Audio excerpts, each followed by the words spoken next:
The world is full of paradoxes that still remain unsolved to this day, and no other paradox has sparked global interest quite like Schrodinger's cat.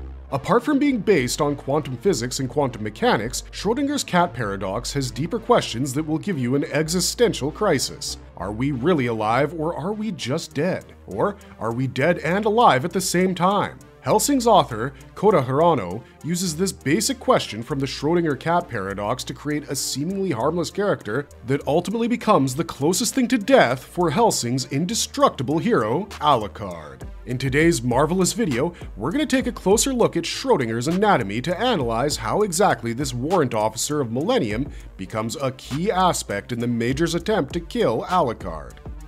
Who is Schrodinger? What is his rank and role in Millennium? Schrodinger is both intelligent and foolhardy, but this makes him one of the most lovable and eccentric characters in the Hellsing canon. He's clever, loyal as a cat on its best day, and also extremely charismatic. He's so charismatic that despite being an enemy, he still manages to flirt with Ceres Victoria and exchanges an awkwardly adorable hello that Ceres Victoria just can't seem to resist. Schrodinger therefore plays the role of not just a key element in Alucard's death, but also a much-needed comic relief in the otherwise blood-soaked Hellsing storyline. Schrodinger appears to be a cat boy with a werewolf-type demeanor. His entire character is based on the idea of opposites or paradoxes. As for his personality, Schrodinger comes close to Deadpool as he constantly breaks the fourth wall and is just as witty. He has cat-like ears that stand out of his blonde spiky hair, and his pink eyes are the type of seductive you just can't resist. An all-around charmer, Schrodinger serves as the warrant officer and envoy of Millennium. He wears the Hitler Youth uniform and appears to be merely 14 years old. Working usually as a messenger who can appear anywhere in an instant, he communicates the Major's messages and vanishes back to him or to other members of Millennium. Schrodinger is loyal beyond count to the Major and is often seen sitting under the Major's feet near his throne like a pet. The Major and Schrodinger seem to share an affectionate relationship like that of a master with a cat as a pet. And truly, the Major has a soft spot for this cat boy, as he never finds Schrodinger's comments about his weight insulting. He actually finds Schrodinger highly amusing, lovable, and adorable. And that's a huge deviation for the ruthless Major. But what makes this cat boy so funny, eccentric, and omnipresent is something that his anatomy explains best. By the end of this video, Schrodinger's anatomy will also explain why his brand of breaking the fourth wall is completely different from Deadpool's. So let's take a closer look. Is Schrodinger a human being? Does he have a werewolf's weaknesses? Schrodinger is anything but a human. Schrodinger is the progeny of the werewolf battalion of Millennium. He was designed with the outward appearances of a werewolf, or in this case, a werecat. The difference is minute at best and hardly matters, as Schrodinger was never created by the Major for the sake of being his literal killing machine. Yet the whole werewolf to werecat feature is part of his anatomy. When Schrodinger commits suicide to trap Alucard in death, he acts the same way that werewolves who have been portrayed in popular myths and folklore do. Everyone knows that if you're bitten by a werewolf, you turn into a werewolf yourself. Schrodinger's anatomy allows him to use this same logic. When Alucard is drinking the blood of countless people who died during the London attack, Schrodinger spills his blood in this stream and thus infects Alucard with his own powers. In a way, Schrodinger infects Alucard with his ability to not have a single form, and therefore not be a part of Alucard's army of familiars. As a result, Alucard cannot recognize himself as an alive entity, and nor can he count himself as dead. He's simply stuck in a limbo of being dead and alive at the same time, just like Schrodinger usually is. This is Schrodinger's werewolf aspect in his anatomy with an infection of his blood. Alucard loses his own essence to inherit Schrodinger's ability to be stateless. Alucard therefore loses the ability to recognize and use his familiars because he is both alive and dead at the same time. In order for him to use his familiars need to be dead, and he should be the only one alive.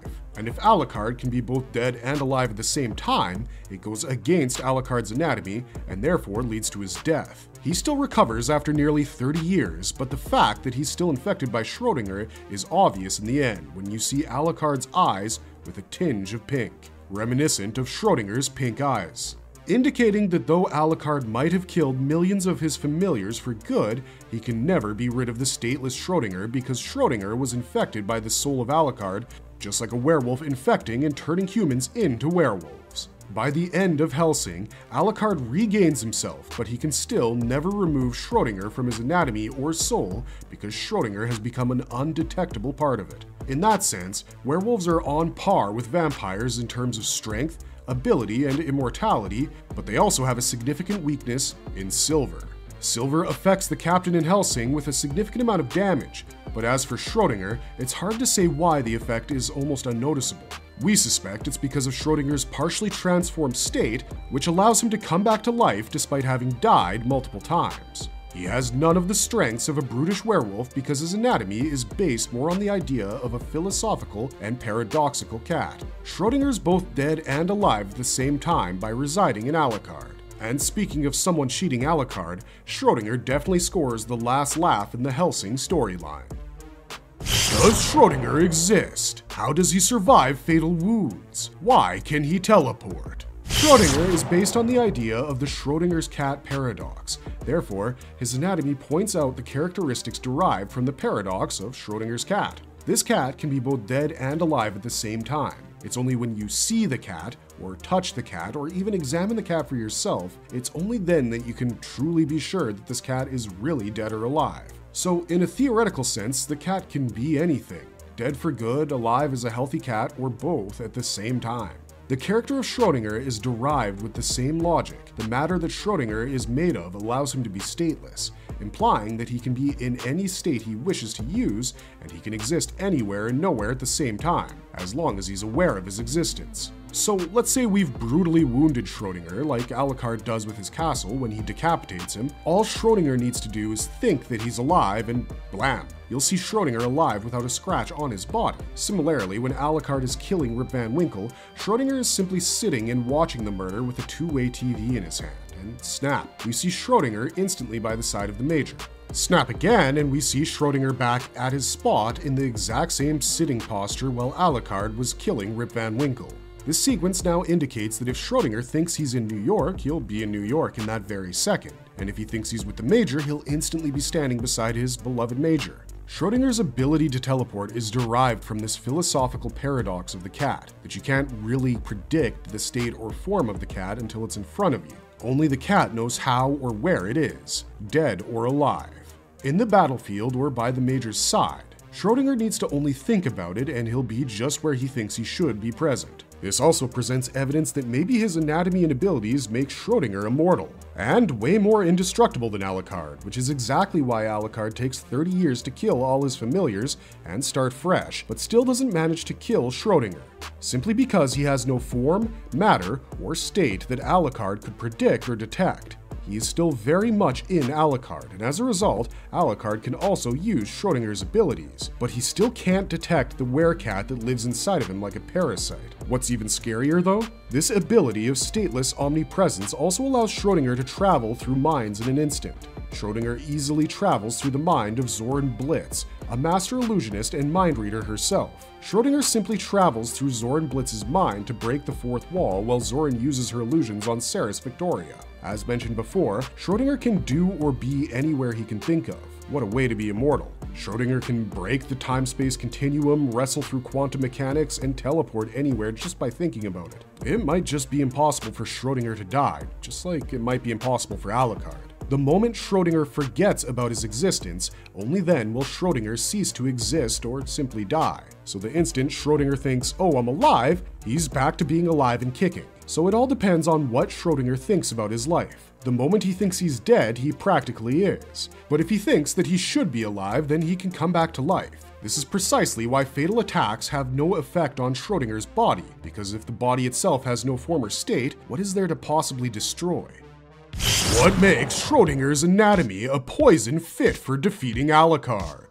We all know that the Major is not just a maniacal sadist, but he's also an acutely intelligent strategist. His strategy to kill Alucard is using stealth to drain his powers, so that he's forced to regain or recharge his powers by drinking the blood of countless people who died during the Battle of London.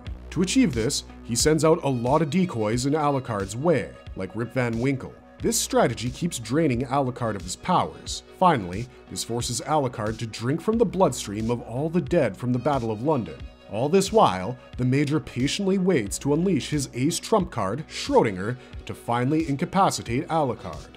There's a hidden clue in the Hellsing series when the Major taunts Sir Integra in chapter 79 of the manga. The Major tells Integra he has a poison waiting to kill the eternal and immortal Alucard. This poison happens to be his favorite pet cat boy, Schrodinger. The key to defeating Alucard lies in the paradox that is Schrodinger's anatomy. When the Major uses his Schrodinger, a cat-like werewolf-looking boy, against Alucard, he basically uses Alucard's body as the box and Schrodinger as the cat. When Schrodinger commits suicide and bleeds his blood in the final attack of London, his soul is one of thousands that Alucard consumes to regain his powers. By this logic, Schrodinger is dead because he committed suicide, but at the same time, Schrodinger is still alive in Alucard due to his anatomy, and hence, he becomes the one familiar of Alucard that blurs the line that separates Alucard from his familiars. Because Schrodinger is stateless, meaning he can be both dead and alive at the same time, Alucard drinking Schrodinger's blood makes it difficult for Alucard to recognize the soul of Schrodinger, who should ideally be one of his familiars. By doing this, the Major traps Alucard, as Alucard can no longer recognize himself or differentiate between his own soul and the millions of other souls that live within him.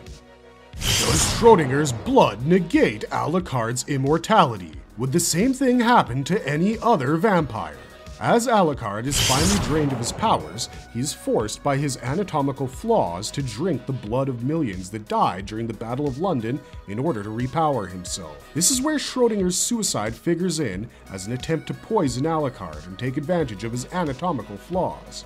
Schrodinger might have committed suicide and drained his blood into the bloodstream that Alucard drank from, but that doesn't necessarily mean Schrodinger was dead, especially since Schrodinger can simply change his mind and come back to life. This is why when Schrodinger spills his blood and Alucard drinks it along with the blood of the victims of the Battle of London, Schrodinger technically becomes a part of Alucard's anatomy. Now, Alucard's anatomy can only help him use his familiars who are actually dead. Their bodies should be exterminated and they should no longer be living or breathing. But Alucard receives Schrodinger through the blood and it makes him stateless as well.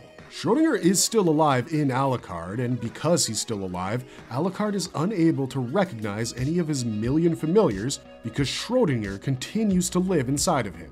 As we explained, Alucard can only use familiars that are physically dead. If he has even one soul that's still living, Alucard loses his ability to recognize any of his innumerable familiars. This is the fatal flaw in Alucard's anatomy that the Major uses to kill him. By making Schrodinger pretend to be dead with a suicide attempt, the Major infects Alucard's powers and anatomy with the indestructible and formless Schrodinger. Schrodinger continues living in Alucard, and finally, Alucard loses his ability to recognize the millions of familiars. The consequence is that Alucard's powers turn defective to the point he can't even recognize himself. This turns his immortality close to zero, because Alucard isn't immortal just because he was the first true vampire. He is also immortal because of the souls of the familiars that live inside of him. So if you manage to make all of Alucard's familiars useless to him, you can effectively make Alucard more human and mortal. This is how Schrodinger plays a key part in making Alucard more mortal by infecting Alucard's anatomical flaws. Living inside Alucard as a parasite, Schrodinger robs him of the ability to use his familiars, and therefore, Alucard is in extreme danger. He's still enormously powerful, but getting rid of all his familiars guarantees that you can actually kill Alucard without first having to fight his own personal army. Consider the whole Hellsing final fight as a game of chess. If Alucard is the king and he has pawns like his familiars to defend him, Schrodinger is like the opponent's queen that can be moved in any way possible. You can move him through the chessboard in any combination of ways and kill all of Alucard's pawns at once. The Major really knows how to play the game of war like kings do, and Schrodinger is truly his ace in the hole and his queen on the chessboard. Schrodinger's anatomy is the opposite of Alucard's, and that's precisely why Alucard fails to kill him. It takes Alucard 30 years to regain himself, and he's forced to kill all his millions of familiars, except for one, Schrodinger. Schrodinger continues to live in Alucard and will live on forever until Alucard meets his eventual death. Schrodinger will still live on even after Alucard's death, and the biggest proof of this is that by the end of the series, Alucard declares that Schrodinger has become an inseparable part of him. Alucard is also aware that he has Schrodinger's powers, and his eyes can turn pink, like Schrodinger's, indicating that Schrodinger has become another eternal curse for Alucard to bear, along with his vampirism. This fatal flaw can be used against any true vampire. True vampires share most of the anatomical makeup of Alucard. Therefore, just like Alucard, even other true vampires have familiars who can be infected and neutralized if Schrodinger poisons the true vampire's body and soul. The mere presence of Schrodinger in a true vampire is enough to collapse all of their familiars, finally leaving the true vampire alone and mostly powerless. But as for an artificial vampire, Schrodinger cannot have the same effect because artificial vampires are anatomically created in such a way that they can never possess familiars. They can only create ghouls from the people they kill. So yes, Schrodinger won't be effective in paralyzing artificial vampires. But then again, artificial vampires aren't really that big of a challenge for someone with the paradoxical powers of Schrodinger, and that settles the issue. Marvelous verdict! Our marvelous verdict is that Schrodinger is a cat we never saw coming, and neither did Alucard. So, hands down, Schrodinger is anatomically the perfect kill switch to use against immortals like Alucard. And he's the most humorous interpretation of the Schrodinger's cat paradox we've ever seen, so he's just too good. If you have any plans of becoming an immortal vampire, well, now you'll know how to avoid death and a seemingly harmless catboy like Schrodinger.